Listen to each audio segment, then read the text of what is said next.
우리가 읽은 25장 전체 사건은 나중에 모세가 31장으로 가서 이 사건이 발람의 생각으로 말미암아 이루어진 것임을 31장으로 잠깐 가보시죠. 좀 넘어가서 31장 16절 말씀입니다.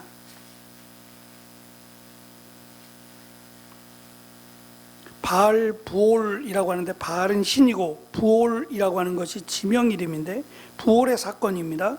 31장 16절 말씀입니다. 같이 읽습니다. 시작. 보라, 이들이 발람의 뒤에 꾀를 쫓아 이스라엘 자손으로 부올의 사건에 여호와 앞에 범죄케 하여 여호와의 회중에 연병이 일어나게 하였느니라. 아멘. 우리가 앞에서 네 번에 걸쳐서 하나님께서 이 발람으로 말미암아 이스라엘을 축복하게 하신 사건을 살펴보았습니다. 어찌 보면 이스라엘 백성들은 전혀 모르는 일이에요. 이스라엘 백성들이 한 일도 없고 전혀 이스라엘 백성들은 깨닫지 못한 때에 일어난 일이고, 발락이라고 하는 모압 왕이 이스라엘을 저주하게 하기 위해서 거짓 선지자 또는 술사라고도 부르는 나름 유명한 발람을 택해서 이스라엘을 저주하라고 했어요. 저주한다고 저주되지도 않을 뿐만 아니라 문제는 하나님이 그 저주하는 것 자체를 원하시지 않아요. 하나님의 백성들 어찌 보면 참 오늘 말씀에도 보면 너무나도 어처구니 없고 너무나도 좀 하나님의 영광을 가리우는 그 이스라엘 백성임에도 불구하고 하나님이 그들을 택하셨고 아브라함을 통해서 약속하신 그 약속을 하나님이 지키셨어요. 그것을 우리가 하나님의 은혜 또는 긍휼하심이라고 부르죠. 이스라엘 백성들의 모습만을 살펴보면 정말 저주받아 마땅한 백성인 것 같아요. 그러나 하나님이 그들을 불쌍히 여기시고 그들을 택하셨다라고 하는 이유 하나만으로 하나님은 이스라엘이 저주받는 걸 원하지 않으셨어요. 저주한다 그래서 저주가 되지도 않겠지만 이방 민족으로 말미암아 하나님의 백성을 저주하는 것조차 하나님이 원하지 않으셔서 발람의 입을 통해서 반대로 이스라엘을 축복하게 하는 사건을 살펴보았습니다.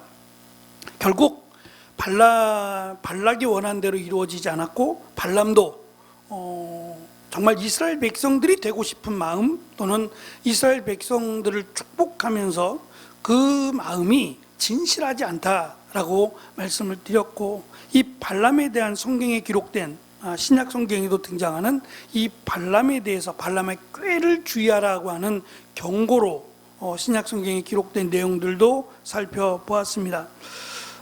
어쨌든 이스라엘에게 가해진 첫 번째 외부적 위협, 이스라엘은 전혀 상관이 없고 깨닫지 못한 그런 외부적 위협에도 불구하고 그것이 이루어지지 않았다라고 말씀을 드렸고, 아마도 이 사건은 나중에 다 끝난 뒤에 하나님께서 모세에게 말씀하심으로 이스라엘이 알게 되었을 것으로 생각됩니다.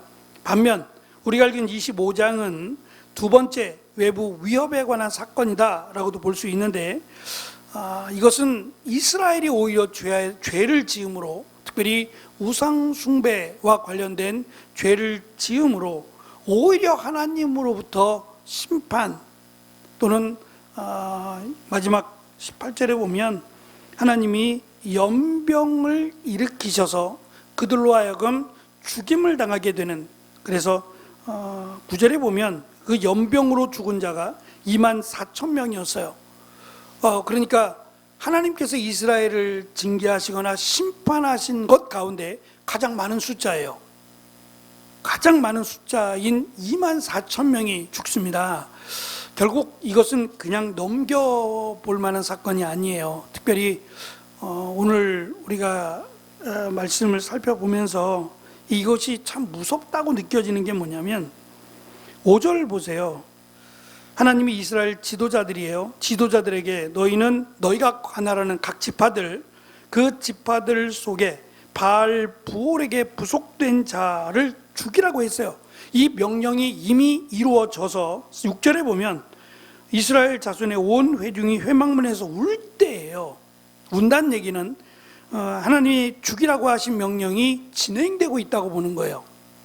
그러니까 아무리 그래도 사랑하는 가족이 죽임을 당하는데 슬프지 않을 사람이 어디 있겠어요. 그렇게 바알을 믿고 그들이 섬기는 그 신의 문화라고 할 수 있는 그것을 여전히 따르고 있는 자들을 죽이고 있는 중인데도 불구하고 6절에 보면 이스라엘 자손 가운데 한 사람, 그가 누구냐면 14절에서 밝힌 대로 시므리라는 이름이고 시므온 종족 가운데 한 족장의 아들이에요. 그러니까 이스라엘 지파 가운데 한 족장의 아들인 시므리이며 시므온 족장 가운데 아들인 시므리가 버젓이 이 미디안 여인을 데리고 자기의 장막으로 들어가는 거예요. 이건 또 무슨 현상이에요? 지금 죽어나가고 있는 중에 이 시므리라고 하는 이자는 나는 죽지 않는다는 얘기예요? 나는 족장의 아들이니까 괜찮다는 생각이에요? 아니면 죽는다는 것조차도 거부할 만큼 이 죄가 너무도 탐욕적이다라고 하는 의미일까요? 미디안 여인이고 그 여인의 이름이 15절에 가면 수르의 딸, 이름은 고스비라고 하는 이름도 밝혔어요. 미디안 족장의 딸이에요. 이 여자와 결혼하겠다고 하면서 소개시키기 위해서 온 게 아니라 이 여인과 함께 성적인 관계를 갖기 위해서 지금 말씀드린 대로 진행되고 있는 거예요. 부올이라고 하는, 부올이라는 땅에 바알이라고 하는 신이에요. 남자 신이죠. 이 남자 신을 믿고 섬기는 자들, 그들을 죽이라고 하나님이 명령하셨고 그 일이 진행되고 있어서 여기저기서 막 슬피 우는 일들이 있는 중에 이루어진 일이에요. 죄라고 하는 것이 참 무섭다라고 하는 생각이 들었어요. 그러니까 신앙이라고 하는 것이 굉장히 무서운 일이다. 하나님이 아닌 다른 신을 섬기는 그것이 우리로서는 이해가 되지 않을 수 있겠지만 저들에게는 굉장히 심각한 일이다. 어쩌면 이단에 속해 있는 자들이 우리보다 더 무서운 신앙을 가질 수 있어요.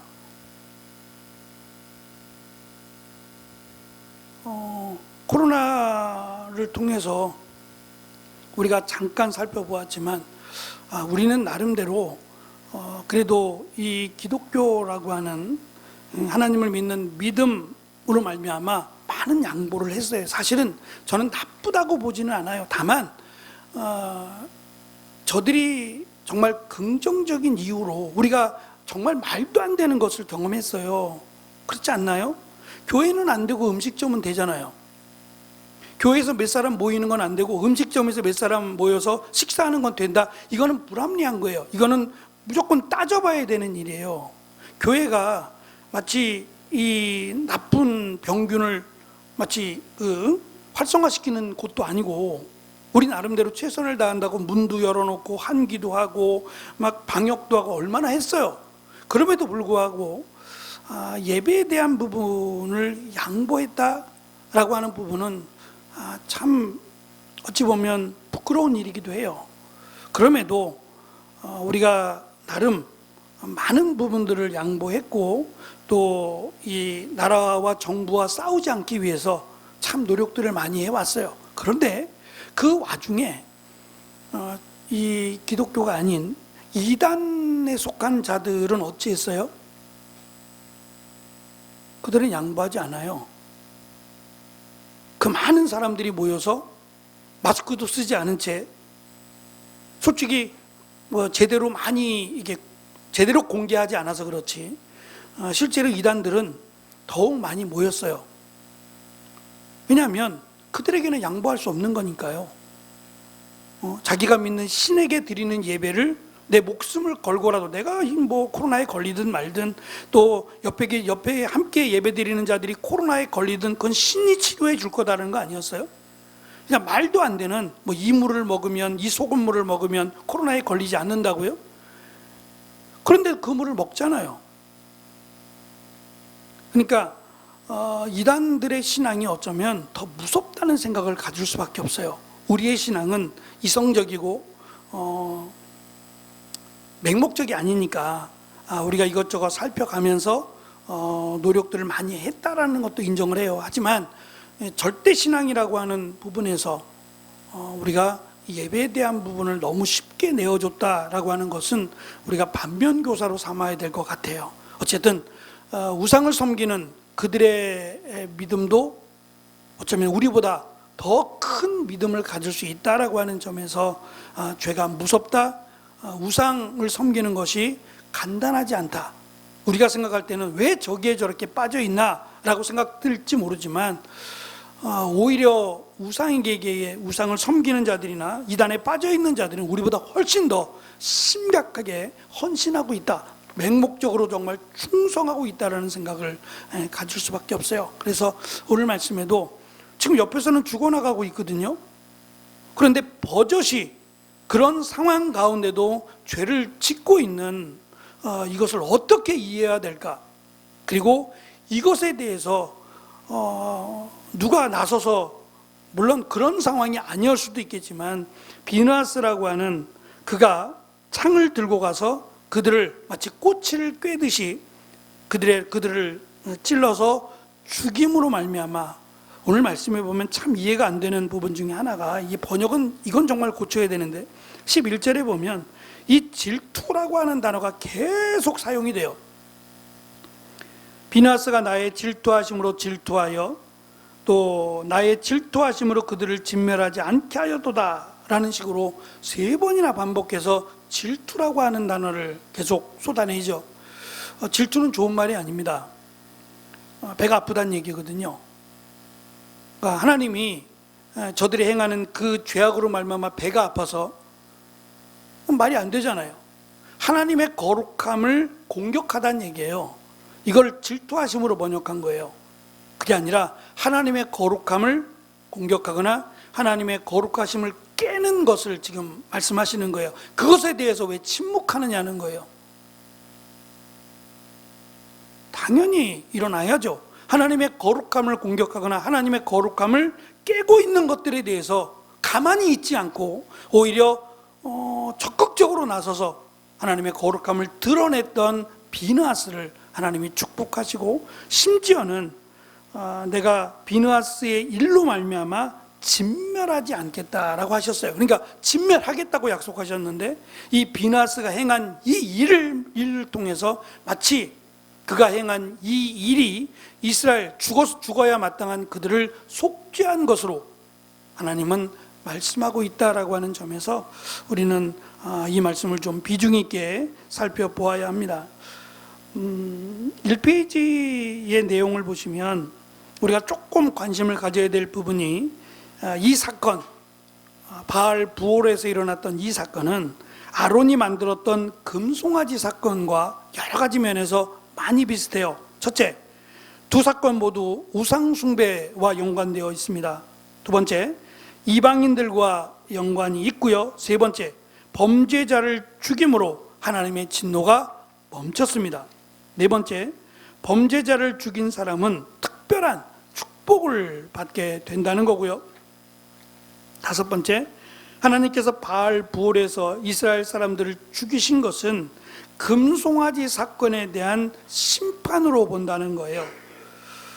왜냐하면 금송아지 사건이 끝나면서 출애굽기 32장 35절은 여호와께서 백성을 치시니 이는 그들이 아론이 만든 바 그 송아지를 만들었음이더라고 기록하는데, 이 말씀은 모든 상황이 끝나고 나서 첨부된 것이기 때문에 금송아지 사건 당시에 일이 끝났다는 얘기가 아니라 훗날 이스라엘이 금송아지 사건에 대한 대가를 치렀다는 뜻으로 풀이되어야 되는데, 그게 뭐냐면 오늘 우리가 읽은 말씀이 일어난 것이 결국 금송아지 사건과 연결해서 보는 거예요. 그러니까 금송아지 사건처럼 이 사건을 비중 있게 본다는 얘기예요. 그만큼 하나님은 진노하셨다는 것이고, 이 사건이 출애굽 1세대의 마지막 사건이 돼요.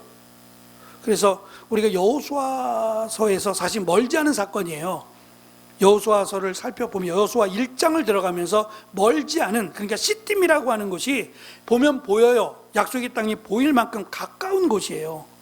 그러니까 멀지 않은 시간에 일어났던 사건으로 볼 수 있는데, 그 사건으로 말미암아 출애굽 1세대는 지금 거의 다 죽는 것으로 우리가 설명을 할 수 있습니다. 이 사건은 또한 정탐꾼을 보낸 사건과 비슷한 면이 있어요. 두 사건 모두 가나안 입성을 눈앞에 두고 있었던 사건이기 때문에 이 사건에서 백성들은 공개적으로 하나님을 반역합니다. 그래서 하나님이 재앙을 보내서 반역자들을 죽이시죠. 소수의 신실한 사람들이 구분되어 축복을 받는 것도 비슷합니다. 정탐꾼의 경우 여호수아와 갈렙과 여호수아가 복을 받고, 이 사건의 경우 비느하스가 복을 받게 됩니다. 내용을 한번 살펴보면 이스라엘이 가나안 입성을 앞두고 시딤이라고 하는 곳에 머물며 전열을 가다듬고 있었습니다. 시딤은 요단강 동편에 위치한 것으로 강 건너로 여리고성이 보이는 곳입니다. 시딤의 이름은 아카시아 숲이라고 하는 뜻이고 아벨 시딤이라고도 불렸습니다. 여호수아는 이스라엘 광야 생활의 종지부를 찍는 이곳에서 정탐꾼들을 파견하게 돼요. 그래서 이 시딤에서 정탐꾼을 파견하는 것에 대해서 이번 주 수요일 날 우리가 함께 나누었죠. 보편적으로는 정상이에요. 적들을 알면 이롭지 않겠어요? 그러나 하나님이 원하시는 것은 정탐꾼을 보내는 게 아니에요. 하나님을 믿는 거죠. 이미 하나님은 차지하라고 말씀하셨잖아요. 정복하라, 차지하라, 그 땅을 주겠다라고 말씀하셨는데 뭐가 또 궁금해서 정탐꾼을 보냈느냐 이거예요. 그러나 그 정도는 하나님 앞에 큰 죄를 지은 것으로 보지 않고 그것은 그냥 넘어간다라는 식으로 기억하시죠? 그래서 아이들이 나름대로 놀고 싶은데, 농구하고 싶은데 농구공이 무거우니까 농구공은 할 수 없고 그냥 가벼운 탱탱볼로 나름대로 농구를 한다. 그것도 그냥 농구라고 보는 거죠. 아이들의 눈높이에 맞춰서. 그런 식으로 하나님께서 이스라엘에게 너무 많은 기대를 하지 않으시는 것처럼 보면 좋으실 것 같습니다. 이스라엘 남자들이 시딤에 머무는 동안, 오늘 말씀에 우리가 조금 눈여겨봐야 될 게 2절인데요. 시딤에 머물렀더니 그 백성이 모압 여자들과 음행하기를 시작하더라는 내용이고, 2절에 가면 어떻게 시작하냐면 그 여자들이 그 신들에게 제사할 때에 백성을 청해요. 이스라엘 백성들을 청하는 거예요. 신들에게 제사할 때에. 그런데 이 제사하는 것이 백성이 먹고 그들의 신에게 절하는 거예요. 어렵지 않아요. 그들에게 많은 또는 이상한 걸 요구하는 게 아니라 자기들이 신들에게 제사할 때 음식을 먹는 건데 이 음식에 초대하는 거예요. 음식 먹는 거에 초대하는 것을 크게 이상하게 보거나 잘못된 일로 생각하지 않을 가능성이 많잖아요.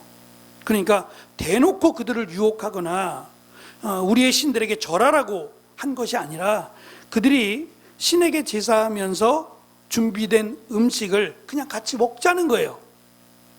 근데 이 음식이라고 하는 것이 나라마다 다르죠. 음식 문화가 나라마다 다르지 않겠어요? 우리는 우리나라에 맞는, 우리나라 지형이나 이런 것에 맞는 문화가, 음식 문화가 발전이 되겠죠. 내륙은 내륙대로, 해변은 해변대로 그들 나름대로의 문화가 정착화되지 않겠어요? 바알이라고 하는 신과 관련된 음식이었다고 보시면 돼요. 그러니까 신에게 바치는 음식이라고 하면 그 신이 좋아하는 음식을 바치게 돼 있어요. 근데 한 장을 잠깐 넘겨보시면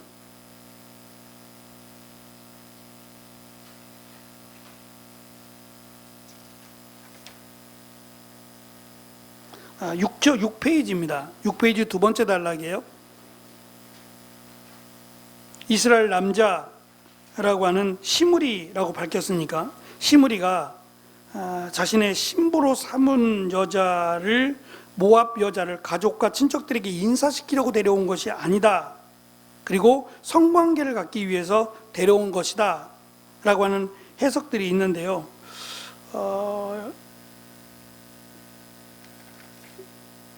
8페이지 네 번째 단락에 보시면 바알 종교의 특징 중 하나는 성적 문란이에요. 이 신은 성적 문란한 신이에요. 그래서 이 바알 신상이 지금도 남아 있어요. 바알 신상이 남아 있는데 보여드린 것처럼 그냥 남자예요. 남자의 신인데 이 바알 신상의 특징 가운데 하나가 뭐냐면, 이게 참 보여드리기가 껄끄러워서 제가 안 보여드렸는데, 남자의 모습, 누가 봐도 남자예요. 남자의 모습이고, 남자의 모습이 뭐 작은 것부터 큰 것까지 있어요. 그렇지 않겠어요? 상이라고 하는 것이 작은 상도 있고 조금 더 큰 상들이 있지 않겠어요? 뭐 기둥에 새긴 상도 있을 것이고, 이렇게 다양한 남자의 모습을 가진 신인데, 이 바알 신의 특징이 뭐냐면 성기가 있는데, 이 성기가 이 몸에 비해서 그 신상, 뭐 작든지 크든지 간에 그 신상의 신상 중에서 그 성기가 너무 크다는 거예요. 그러니까 이 신이 뭘 의미하는지 알 수 있다는 거예요. 그래서 이 8페이지 네 번째 줄에 보시면 바알 종교의 특징 가운데 하나가 성적 문란이고, 바알 신을 자극한답시고 남자와 여자가 우상 앞에서, 그 신 앞에서 또는 그 근처에서 의도적으로 성관계를 가지면 이 신이 좋아한다는 거예요. 무섭죠? 우리가 이미 죽었지만 뭐 피가름을 한다 그래가지고 자기와 성관계를 맺으면 그 사람은 거룩해지고 정결해진다. 자기가 신이니까. 우리가 생각할 땐 얼토당토 않아요. 이거는 그러니까 죄고 형을 받아야 돼요. 근데 이거에 넘어가는 사람은 또 뭐예요? 정말 그렇다고 생각하는 사람은 우리가 생각할 때 정상적이지 않죠. 근데 이 사람들이 정말 비정상적이거나 어리석은 사람들이냐? 그렇지 않은 사람들도 꽤 된단 말이에요. 지성인들도 있고 엘리트에 속한 사람들도 있단 말이에요. 그럼에도 불구하고 이 거짓에 속아서 넘어가는 사람도 적지 않다. 뭐 JMS라고 하는 정명석, 지금 감옥에 가 있지만 그 사람은 그래요. 감옥에 가 있음에도 불구하고 그 추악한 짓을 행하고 있단 말이에요.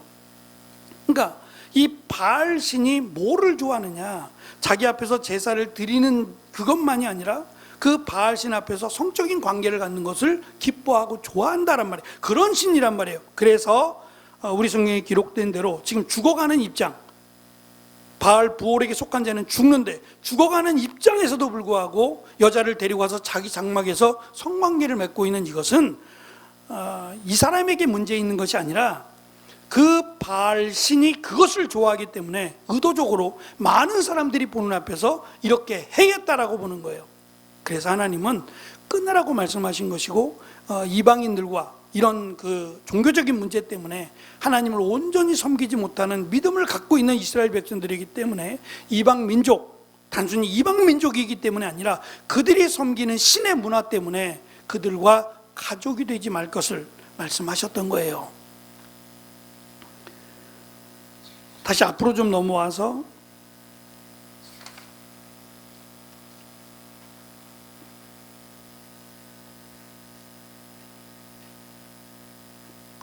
삼 페이지 밑에 맨 마지막 단락에 보시면 이스라엘 남자들이 시딤에 머무는 동안 주변에 살던 모압 여인들과 음행을 하기 시작합니다. 그리고 이것은 뭐 구체적으로 나와 있지 않습니다. 어떠한 방법으로라고 하는 것도 소개되어 있지 않지만 발람의 꾀라고 하는 것에서 비롯된 거예요. 그러니까 이것이 단순한 그냥 사건이 아니라 의도적인 사건이고 계획된 사건이에요. 이스라엘 백성들을 유혹하기 시작했고 그들과 음행하기를 시작했다라고 하는 것을 우리는 알아야 합니다. 비록 모압 사람들이 이 사건에 연루되기 시작했지만 이 일의 시작은 이스라엘 백성들에게 있어요. 넘어가지 않으면 되는데 넘어간다는데 문제가 있죠. 저는 이게 공식적인 통계가 이루어지지 않았지만 두 가정 가운데 한 가정이 깨어진다라고 하는 내용 속에서 그 깨어지는 가정이 기독교인들은 없을까? 교회 다니는 사람들은 없을까? 저는 이것도 충격일 것 같아요. 누구의 문제든지 간에 남편의 문제든 아내의 문제든 함께 신앙생활을 하고 함께 교회를 다니고 함께 하나님을 믿었던 사람들이 이게 넘어질 수 있다는 사실을 좀 주의해야 돼요. 목사도 마찬가지잖아요. 우리 그런 얘기 많이 듣지 않아요? 목사가 정말 깜짝 놀라고 부끄러울 정도의 이야기를 듣잖아요. 그러니까 그만큼 이것이 무섭다라고 하는 것을 인식하고 살아야 된다는 거예요. 그냥 무섭다라고만 살 게 아니라 저는 그런 말씀을 좀 드렸잖아요. 한국 교회가 제가 중학교 때부터 고등학교, 대학교부터 쭉 어쨌든 신앙생활을 해왔으니까 오랜 시간 동안 한국 교회를 보고 또 한국 교회에서 섬기면서 느껴지는 것이 다 그런 건 아닐 겁니다만 교회 다니시는 분들, 특별히 이제 부부가 왜 같이 예배를 안 드릴까? 그러니까 왜 떨어져 앉을까라는 거예요. 같이 앉으면 안 되는 거예요. 같이 앉으면 안 되는 사이인지 아니면 옛날 어르신들은 이 부부끼리 걸어가도 좀 떨어져 걸으셨어요. 그것이 좀 부끄러웠나 봐요. 같이 다니는 것 자체가 그렇게 생각을 하셨는지 같이 다니는 거 보기가 참 어려웠거든요. 시대가 지금 많이 변했어요. 그래서 제가 그 대학교 때 또 대학교 때부터 이제 쭉 섬겼던 교회 돌아가셨지만 그 목사님은 이제 그런 얘기들을 가끔 하셨어요. 또 목사님도 그러셨고 나이가 지금 만약에 살아 계시면 거의 한 80 되지 않으셨을까요? 넘으셨을까? 60에 돌아가셨거든요. 환갑이 다 될 때 돌아가신 걸로 아는데 그때가 제가 30대였으니까 20년이 훌쩍 지나고 80이 넘으셨죠. 80이 넘으셨는데도 불구하고 그분은 가시면 사모님하고 늘 손을 잡고 걸으셨어요. 근데 그 모습이 참 좋더라고요. 그러면서 그 얘기를 많이 하셨어요. 부부끼리 좀 친하게 다니라고 손도 잡고 다니고 좀 친하게 다니시라고 그런 얘기를 그분이 그렇게 많이 하셨거든요. 어쨌든 시대가 많이 변했어요. 부부끼리 손잡고 다닌다고 이상하게 볼 사람도 없고 오히려 떨어져 다니는 게 더 이상하죠. 이왕이면 교회에서 부부끼리 같이 앉아서 예배드리면 더 보기 좋지 않을까요? 그런 생각을 했어요. 건강하지 않은 부부가 너무 많다. 교회 안에도. 그래서 전에 제가 섬기던 교회도 보면 권사님이신데 남편이 교회를 안 나와요. 이런 경우가 참 많았어요. 아니 같이 신앙생활 해야 되는 거 아니에요? 정말 좋은 건데 하나님의 나라에 들어가는 정말 좋은 축복의 종교잖아요. 근데 남편이 안 나온다? 이건 또 어떻게 이해를 해야 되냔 말이에요. 이건 건강하지 않은 거죠. 건강하지 않은 신앙이라고 볼 수밖에 없는 거죠. 그러니까 이스라엘 백성들의 문제가 그들의 유혹이 너무 커서라고 볼 수만은 없는 것이 그들이 건강하지 않아서 그래요. 그들의 신앙이 건강하지 않아서 이렇게 쉽게 무너졌다라고 성경은 보는 겁니다. 어쨌든 하나님은 이 일에 대해서 크게 진노하셨고 특별히 이 연병이라고 하는 눈에 보이지 않는 질병으로 그들을 24,000명이나 죽게 만드셨어요. 뒤에 제가 6페이지 보시면 밑에 이미 24,000명이 죽은 후에 비나스가 죽이고 나서 재앙이 그친 건데요. 12지파로 구성되었다라는 점을 감안할 때 각 지파당 평균 2,000명이 죽은 거예요. 그 연병을 당한 자가 바알 부올에게 부속된 자만 죽었다면 한 지파에 2,000명이 바알 부올을 믿었다는 얘기가 돼요. 이 연병이 골라서 하나님이 특별히 바알 부올에게 구속된 자만 죽이라고 했고 그들만 죽었더라도 이거는 끔찍한 일이 아닐 수 없어요. 그 짧은 시간에 이렇게 기하급수적으로 늘어나서 24,000명이나 바알 부올을 믿고 음행을 했다? 너무 엄청난 일이잖아요. 이스라엘이 애굽을 떠나온 후 지금까지 가장 많은 사람이 죽은 대재앙으로 봐야 되고요. 가데스에서 고라가 주동이 되어 반역했을 때 그때 죽은 숫자가 14,700명이었습니다. 그러니 얼마나 많은 숫자가 죽었느냐 뿐만 아니라 얼마나 많은 숫자가 이 우상숭배와 음행에 연관이 되어 있느냐라고 하는 점이 참 무섭다는 생각이 들어요. 또 한 가지는 모세가 이스라엘 남자가 미디안 여인을 자신의 장막으로 데려간 것을 왜 지켜만 보았을까? 모세가 이스라엘 백성들의 음행에 대해서 더 이상 누구와 다투고 싶지 않아서 그랬을까? 이 남자가 그의 행실에 대하여 비난하던 모세에게 당신은 미디안 여자하고 결혼하지 않았느냐? 지금 미디안 여인을 데리고 들어갔으니까 당신도 미디안 여인을 아내로 삼지 않았느냐? 나도 미디안 여인을 사랑한다 라고 말했을 것으로, 그래서 모세가 침묵했을까? 이렇게 보는 사람도 있어서 그래요. 저는 그게 아니라 하나님이 지금 이스라엘을 재앙으로 심판하신다라고 말씀하셨으니까 분명히 하나님이 그를 심판하실 것이다 라고 하는 믿음이 있었을 것이다 라는 것 때문이에요. 그럼에도 아쉬운 점은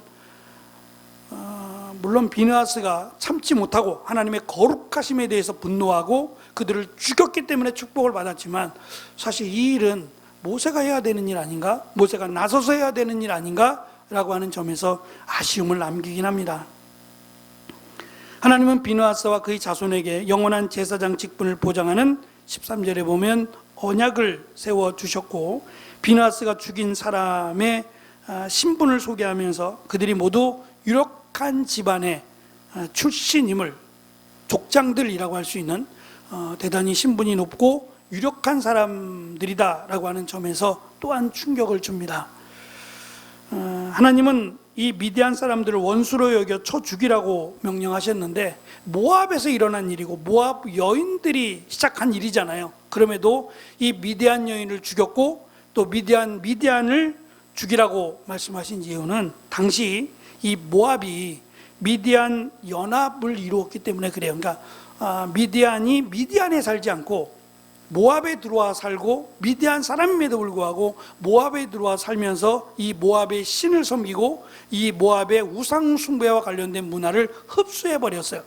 그러니까 미디안 사람만 미디안이지 미디안도 결국 모압과 같은, 나라만 다를 뿐이지 모압과 똑같은 우상을 섬기고 그들의 음행을 그대로 따라했기 때문에 더 이상 미디안이라는 것 자체가 의미가 없어져 버렸기 때문이다라고 보시면 좋을 것 같아요. 어쨌든 이스라엘 백성들이 지금 약속의 땅을 앞에 두고 일어난 일이거든요. 그렇게 보면 정말 하나님은 언제까지 참으시나? 거기에 또한 은혜가 되기도 하고, 또 한편으로는 이스라엘 백성들의 이 믿음이 자라지 않는 연약함을 보면서 안타깝고, 또 우리도 마찬가지로 주님이 오실 때까지 하나님의 거룩함 또는 하나님의 말씀을 수치스럽게 만드는 일을 하지 않아야 된다라고 하는 면도 다시 한번 우리가 기억하고, 이왕이면 뭐 거창한 것은 아닐지라도 작은 부분에서 그리스도인답게 작은 부분에서 이 거룩함을 실천하도록 노력하는 부분들을 했으면 좋겠다. 특별히 믿음의 가정들이, 믿지 않는 사람들이 볼 때 확실히 믿음의 가정들은 달라 라고 하는 그런 평가를 받으면 더 좋겠다라는 생각을 했어요. 우리가 하는 행동 하나가 하나님의 영광을 충분히 드러낼 수 있기 때문에 이왕이면 하나님을 믿는 자답게 교회에서뿐만 아니라 우리가 속한 여러 곳에서 우리의 모습이 하나님을 기쁘시게 하고 하나님의 영광을 드러낼 수 있다면 정말 하나님이 기뻐하시겠다. 하나님이 비느하스를 축복하신 것처럼 하나님은 그러한 사람을 분명히 축복하기를 원하신다라고 하는 말씀도 오늘 우리가 살펴보는 말씀 가운데 충분하다라는 생각을 했습니다. 9월달 하나님의 말씀대로 힘있게 은혜롭게 살아가는 저와 여러분이 되시기를 간절히 축원합니다. 기도하겠습니다.